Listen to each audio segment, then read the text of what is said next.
Olá, pessoal! Na aula de língua portuguesa de hoje, nós veremos as relações entre recursos expressivos e efeitos de sentido dentro do texto, além de dicas para se fazer uma boa conclusão.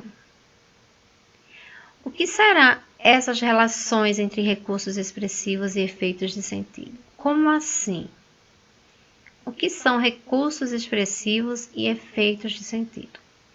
Os recursos expressivos, eles estão presentes nos textos e eles servem para dar relevo a uma ideia ou para produzir um determinado efeito sonoro. Observem aqui nessa expressão, as ondas subiam, subiam, subiam. Observem nesse verso que existe uma repetição. Essa repetição, ela está enriquecendo. O autor fez essa repetição por algum motivo.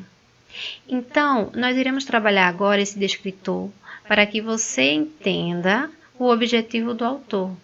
O que é que ele quis revelar naquela expressão, naquela parte do texto. Dentro disso, nós iremos ver o descritor e a sua competência.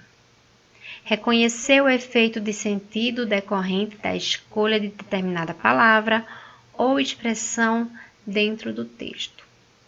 Com esse descritor, você irá avaliar a sua habilidade em reconhecer a alteração de significado decorrente da escolha de uma determinada palavra ou expressão, dependendo da intenção do autor. Portanto, quando eu falo sobre você ter essa competência comunicativa, eu estou incluindo a capacidade de não apenas conhecer o significado das palavras, mas, sobretudo, discernir os efeitos de sentidos que suas escolhas proporcionam. Resumindo, é você perceber que efeito de sentido o autor quis na escolha daquela palavra, daquela linguagem, daquela expressão. Vamos fazer agora a leitura de um texto e, na sequência, nós iremos responder a uma questão em que se é avaliada esse descritor. Parte do texto: As Amazônias. Esse tapete de florestas com rios azuis que os astronautas viram é a Amazônia. Ela cobre mais da metade do território brasileiro. Quem viaja pela região não cansa de admirar as belezas da maior floresta tropical do mundo. No início era assim: água e céu. É mata que não tem mais fim, mata contínua, com árvores muito altas, cortada pelo Amazonas, o maior rio do planeta. São mais de 1000 rios desaguando no Amazonas. É água que não acaba mais. Aqui é um texto que traz eu poderia dizer, alguns adjetivos a respeito da Amazônia, fala algumas curiosidades. É um texto que não está completo, é uma parte dele. E o que é que nós iremos fazer agora? Depois que você entendeu o texto, nós iremos agora tentar responder à questão.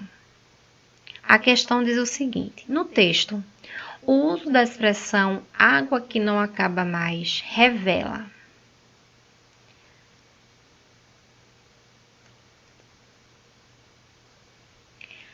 Letra A: admiração pelo tamanho do rio. Letra B: ambição pela riqueza da região. Letra C: medo da violência das águas. Ou letra D: surpresa pela localização do rio. Então, observem aqui, antes de se escolher a alternativa, qual é o objetivo desse descritor. Toda escolha de termos implica uma interpretação, e é essencial reconhecer os diferentes sentidos deles em função da intenção do autor. Então, uma coisa conversa com a outra. Nesta questão, em que se pede o significado de água que não acaba mais, porque, resumindo, é isso que o autor está querendo saber. O que é que significa essa expressão água que não acaba mais? Por que ele utilizou essa expressão? Vamos observar aqui as alternativas e ir por eliminação. Foi por surpresa, por medo, por ambição ou admiração? Acertou quem optou pela alternativa A. A autora, ela admira o tamanho do Amazonas e usa uma expressão hiperbólica, uma expressão de exagero para enfatizar o volume de suas águas. Então, observem aqui o uso da expressão através de uma figura de linguagem. O autor, ele quis revelar isso. E também você pode ir pela alternativa de acordo com o que diz o texto. Apesar do texto ser curto, mas vem bastante coisas que dá para que você entenda, compreenda, interprete e infira que trata-se de algo com relação ao Amazonas e a sua admiração, ok? Agora, nós iremos falar a respeito da conclusão dissertativa. Nas últimas aulas, eu tenho falado a respeito do texto dissertativo argumentativo. Vimos a parte da introdução e a parte do desenvolvimento. E hoje nós iremos concluir, de certa forma, com a conclusão dissertativa. Na verdade, passarei para vocês dicas de como se terminar um bom texto, o que se deve evitar em uma conclusão e aquilo que você pode colocar para que enriqueça o seu texto. Primeiro, alguns aspectos a serem observados. Nas dissertações, a conclusão é a parte final que condensa os pontos centrais da discussão, inclusive o posicionamento apresentado na tese.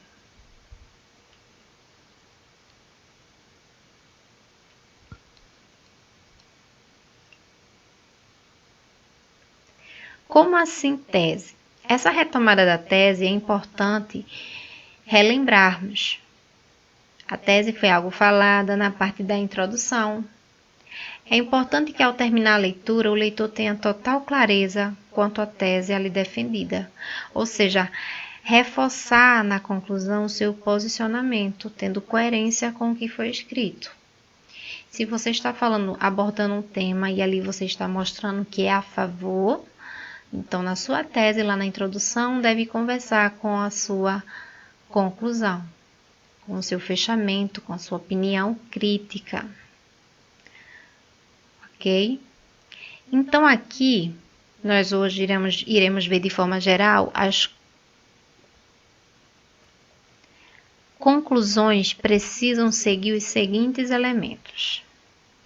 Então aqui eu trouxe algumas dicas. A primeira dela é não insira novos argumentos. A conclusão de redação ou de outro texto, a conclusão de um texto dissertativo argumentativo não é etapa para você abordar novos argumentos. Não existe espaço para isso. Se eu coloco um argumento na minha conclusão, eu vou ter que desenvolver. E olha o nome, desenvolver. Significa que argumentar só no desenvolvimento. Ok? Próximo ponto é, retome o seu ponto de vista. Na introdução do seu texto, você apresentou a sua tese, ou seja, o seu ponto de vista, certo?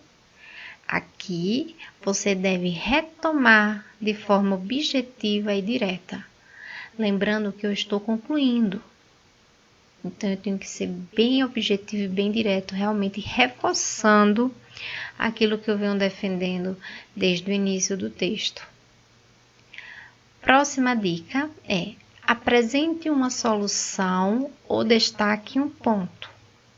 Vejam, a conclusão também é o local para você destacar um ponto que acredita ser importante em todo o seu raciocínio.